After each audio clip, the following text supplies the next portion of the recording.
Bonjour, c'est Audrey, votre formatrice petite enfance et assistante maternelle depuis 20 ans. Aujourd'hui, nous allons parler de l'élaboration des repas chez l'assistant maternelle pour l'épreuve EP3 du CAP AEPE. La préparation en amont. L'assistante maternelle ne peut pas cuisiner pendant les heures d'accueil. Elle doit s'organiser dans sa semaine afin d'établir tous les repas de la semaine. Elle doit le faire soit avant l'accueil des petits, soit le soir après l'accueil, ou les week-ends ou pendant ses temps libres. Elle doit prendre en compte les besoins alimentaires de chaque enfant selon l'âge des enfants. Elle doit avoir connaissance de leurs habitudes familiales, d'où l'importance du projet d'accueil. Elle doit établir des repas équilibrés et adaptés à l'âge. Elle doit faire attention à l'hygiène et elle doit aussi gérer tous ses stocks.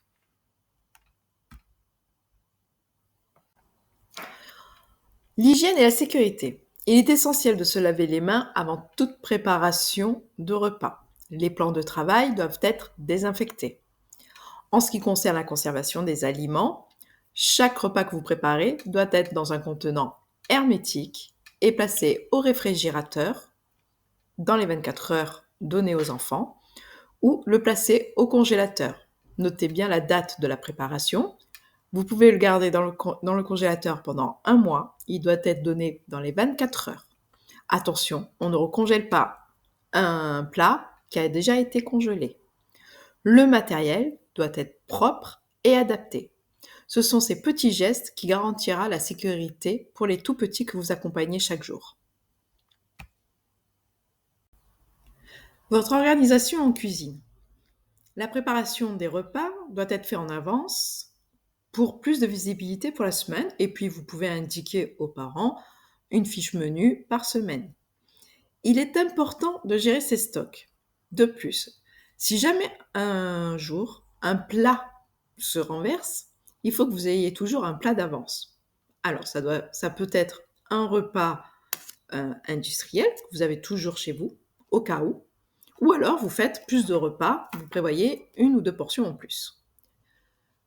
Vous ne laissez jamais un enfant seul dans la cuisine. Quand vous allez faire réchauffer vos plats, vous êtes avec lui, mais vous faites attention qu'il n'aille pas dans la cuisine. En général, la PMI demande à ce que la cuisine soit fermée à clé, ou alors, si c'est des cuisines ouvertes, avec des barrières de sécurité.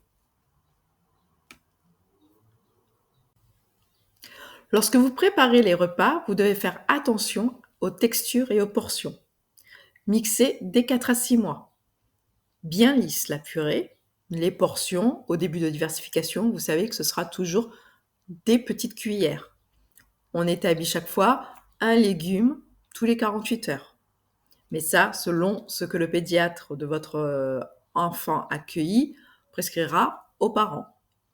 Ensuite, vous allez commencer à faire des petits morceaux très très tendres ou écrasés. Moi, je préfère écraser vers 8-15 mois.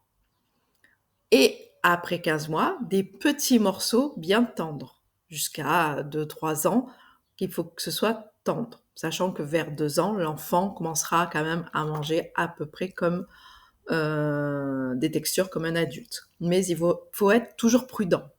Par exemple, la tomate cerise, vous savez qu'il faut la couper en deux, car il y a eu beaucoup d'étouffement avec la tomate cerise. Avec des saucisses, aussi.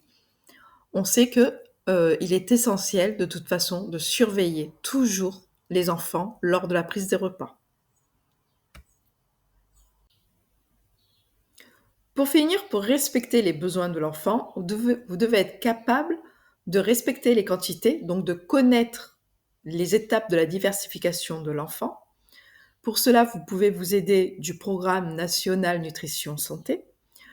Vous devez connaître aussi et respecter le régime alimentaire des enfants.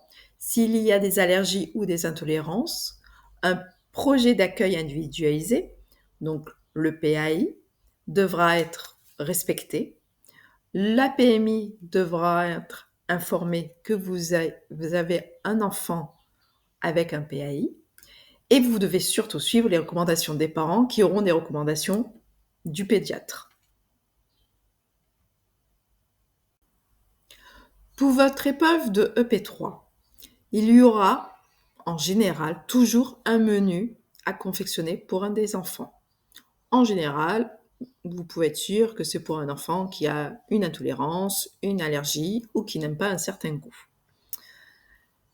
Il est essentiel pour vous de connaître les étapes de la diversification, les quantités de protéines ou de légumes et de connaître la valeur de chaque nutriment.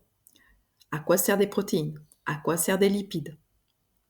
Il est essentiel aussi de connaître les démarches à faire en cas d'allergie et d'intolérance. L'hygiène, nous l'avons dit, les stocks. Voilà, toutes ces questions peuvent être posées lors de votre oral.